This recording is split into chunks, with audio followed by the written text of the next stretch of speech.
ধৈর্যের সীমা ছাড়িয়ে যাচ্ছে ভারত।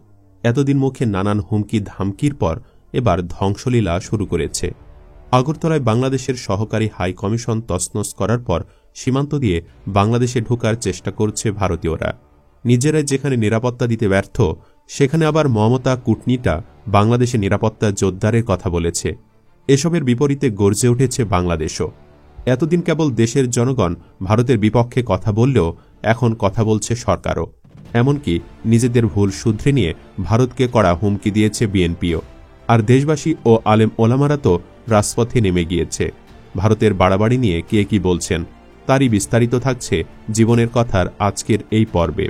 একসময় তথাকথিত বন্ধু প্রতিম প্রতিবেশী ভারত ও বাংলাদেশের মধ্যে কয়েক মাস ধরে ফুঁসতে থাকা উত্তেজনা প্রকাশ্যে এসেছে।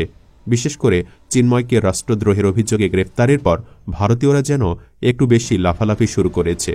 এতদিন ইনিয়ে বিনিয়ে নানান মিথ্যা সংবাদ প্রচারে সীমাবদ্ধ থাকলেও এখন নানান হামলাও শুরু করেছে।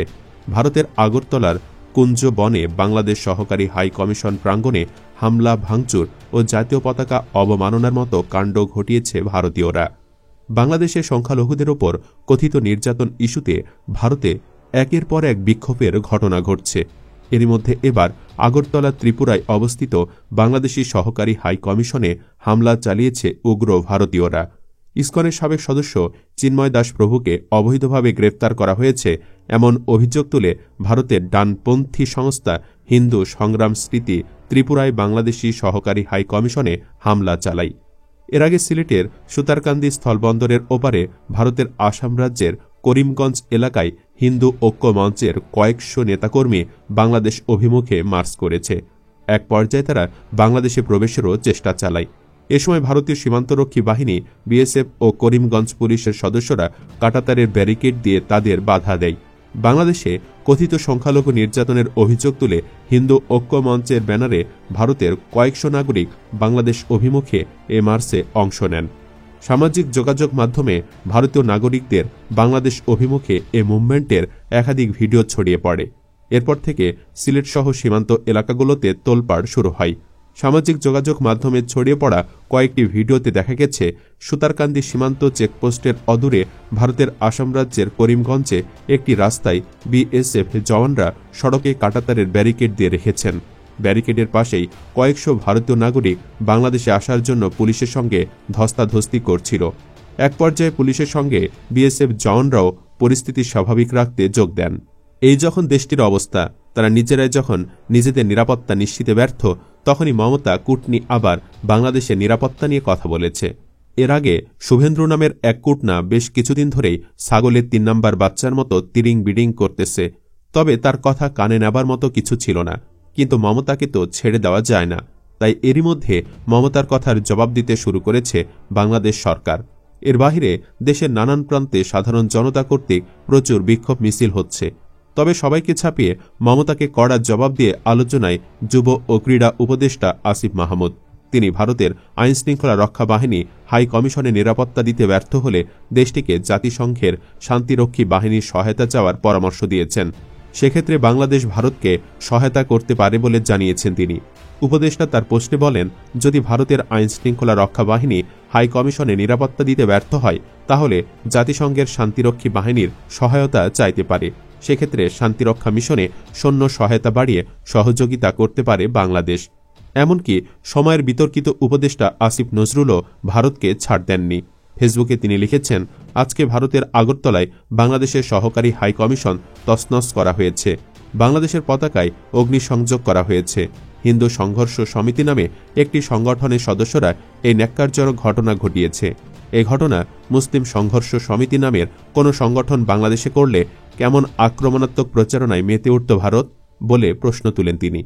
আইন উপদেষ্টা বলেন, আন্তর্জাতিক আইন অনুসারে ভারতের মাটিতে বাংলাদেশের সহকারী হাই কমিশনকে পরিপূর্ণ নিরাপত্তা দেওয়ার দায়িত্ব ভারতীয় সরকারের। তারা এটি করতে ব্যর্থ হয়েছে। এই ব্যর্থতার নিন্দা জানাই পশ্চিমবঙ্গের মুখ্যমন্ত্রী মমতার মন্তব্যের। ভারতের বিভিন্ন অঞ্চলে যা ঘটে সংখ্যালঘু ও দলিত সম্প্রদায়ের ওপর, এর জন্য বরং উল্টো ভারত এবং মমতার লজ্জিত হওয়া উচিত। তিনি ভারতকে বলেন, আমরা সমমর্যাদা আর সমান অধিকার ভিত্তিক বন্ধুত্বে বিশ্বাসী। শেখ হাসিনা সরকার বিনা ভোটে ক্ষমতায় থাকার লোভে ভারততোষণ নীতিতে বিশ্বাসী ছিল। তবে ভারতকে বুঝতে হবে এটা শেখ হাসিনার বাংলাদেশ নয়। এই বাংলাদেশ স্বাধীন, সার্বভৌম ও আত্মমর্যাদাশীল। এই বাংলাদেশ নির্ভীক একটি তরুণ সম্প্রদায়ের। আসিফ নজরুলের এই বয়ানের সাথে একমত পোষণ করেছে বেশিরভাগ বাংলাদেশি। অনেকে দেশ বাঁচাতে অনায়াসে জীবন দেবার ঘোষণাও দিচ্ছেন। জনগণের পাশাপাশি প্রতিবাদ জানাচ্ছে বিএনপিও।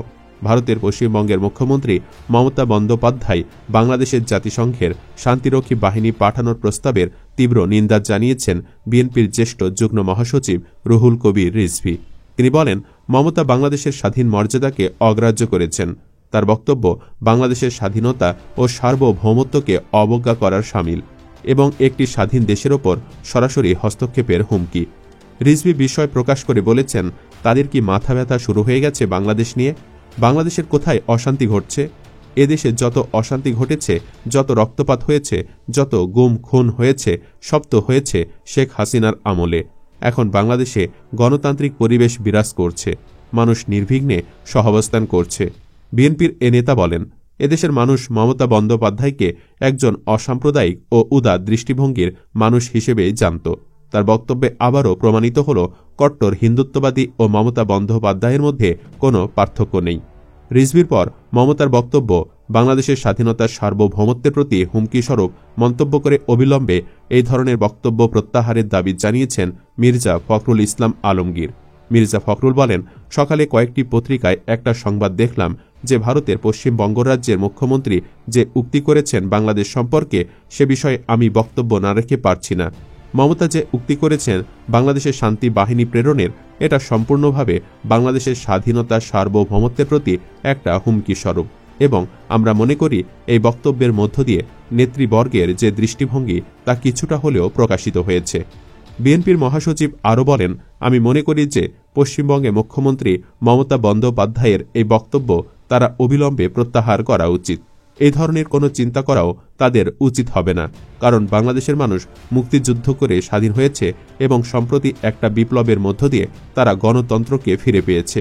এদেশের মানুষ যে কোনো মূল্যে এই ধরনের চক্রান্তকে রুখে দাঁড়াবে।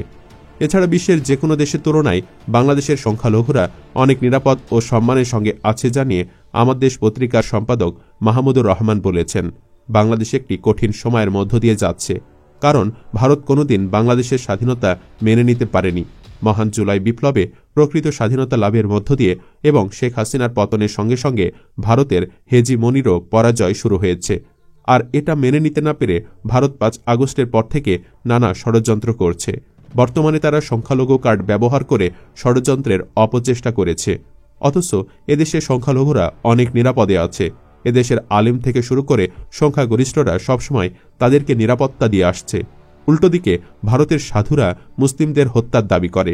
এই হচ্ছে ভারত ও বাংলাদেশের মধ্যে পার্থক্য। তিনি বলেন, বাংলাদেশের হিন্দুরাও এদেশেরই নাগরিক এবং তাদের সার্বিক নিরাপত্তা দেওয়া মুসলমানদের প্রকৃত কর্তব্য। তাই বাংলাদেশের হিন্দুদের দিকে না তাকিয়ে ভারতে মুসলিমদের দিকে নরেন্দ্র মোদীর নজর দেওয়া উচিত। মাহমুদুর রহমান বলেন, ভারতে প্রতিনিয়ত মুসলিম নির্যাতন সহ মসজিদ ধ্বংস করা হচ্ছে। যারা নিজের দেশে সংখ্যালঘুদের ওপর নির্যাতন চালাচ্ছে তাদের কোনো নৈতিক অধিকার নেই বাংলাদেশের সংখ্যালঘুদের নিয়ে কথা বলার। তিনি ভারত তথা সমগ্র বিশ্বে মুসলিমদের নির্যাতন নিপীড়নের বিরুদ্ধে কঠোর প্রতিবাদ গড়ে তোলার আহ্বান জানান। ভারতীয় অপকর্মের প্রতিবাদ জানিয়েছে জামায়াতে ইসলামীও। হাসিনার আমলে ভারত কতভাবেই না আমাদের সাথে অবিচার করত, তবে হাসিনা সরকার কোনো প্রতিবাদ করত না, এমনকি জনগণকেও প্রতিবাদ করতে দিত না। এখনকার পরিস্থিতি সম্পূর্ণ ভিন্ন। সরকার, জনগণ, আলেম ওলামা সবাই একসাথে প্রতিবাদ জানাচ্ছে, যা দেখতেই ভালো লাগছে। আপনি কি বলেন দর্শক? কমেন্টে জানাতে পারেন অনুভূতি, আর অবশ্যই ভিডিওটি লাইক ও শেয়ার করুন। আল্লাহ হাফেজ।